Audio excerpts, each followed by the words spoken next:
lakukan adalah mengukur panjang, lebar, dan ketebalan dari kacang-kacangan yang menjadi sampel kita. Langkah yang pertama adalah saya ambil ya 1, 2, 3. Artinya nanti ada 3 ulangan data. Sedangkan kacang tanah juga demikian. Oke, langkah yang pertama kita akan mengukur panjang dari kacang merah menggunakan jangka sorong ya. Nah, dapat kita peroleh angkanya 14,62 mm. Kemudian dicatat di logbook. Selanjutnya kita hitung lebarnya ya, lebar dari kacang tanah. Kita peroleh 7,81. Catat di logbook. Selanjutnya kita ukur lebar dari kacang merah 6,53. Yang kedua yang kita lakukan adalah menghitung berat dari kacang-kacangan per 100 butirnya. Nah, di sini saya gunakan 2 sampel dan sudah saya siapkan sebanyak 100 butir kacang merah dan kacang tanah ya. Nanti setelah kita hitung 100 butir, kemudian langkah selanjutnya adalah kita timbang.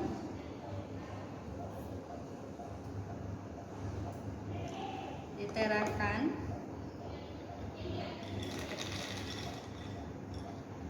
Nah, artinya dalam 100 butir kacang tanah itu memiliki berat sekitar 40 gram.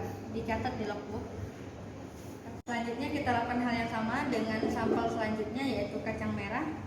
Kita nolkan dulu. Kemudian ditarekan atau dinolkan.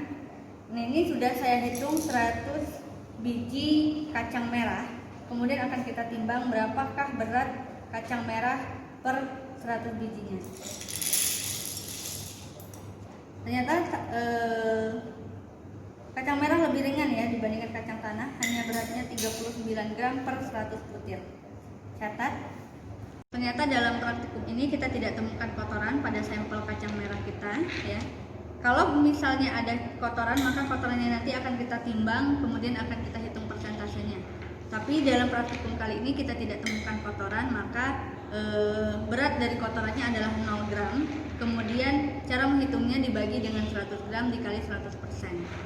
Nah, selanjutnya kita akan lihat bagaimana mutu dari kacang tanah.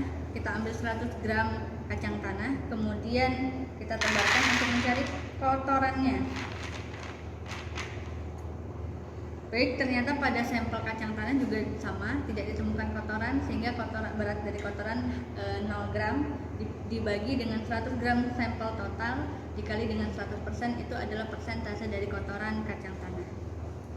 Nah, sekarang kita sampai kepada mengukur densitas kamba dari kacang-kacangan. Densitas kamba ini penting sekali karena nanti kita gunakan untuk mengukur, memperkirakan berapa luas atau berapa volume dari kacang-kacangan ini untuk selama penyimpanan.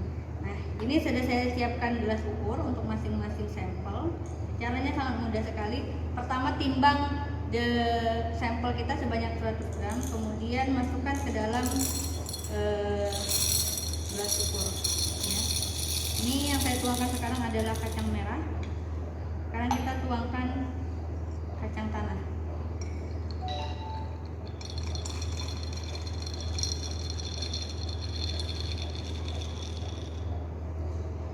Nah, bisa dibandingkan ya berapa volume pada masing-masing sampel.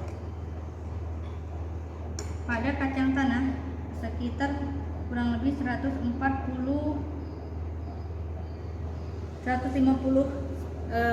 ml, sedangkan volume untuk kacang tanah hanya 120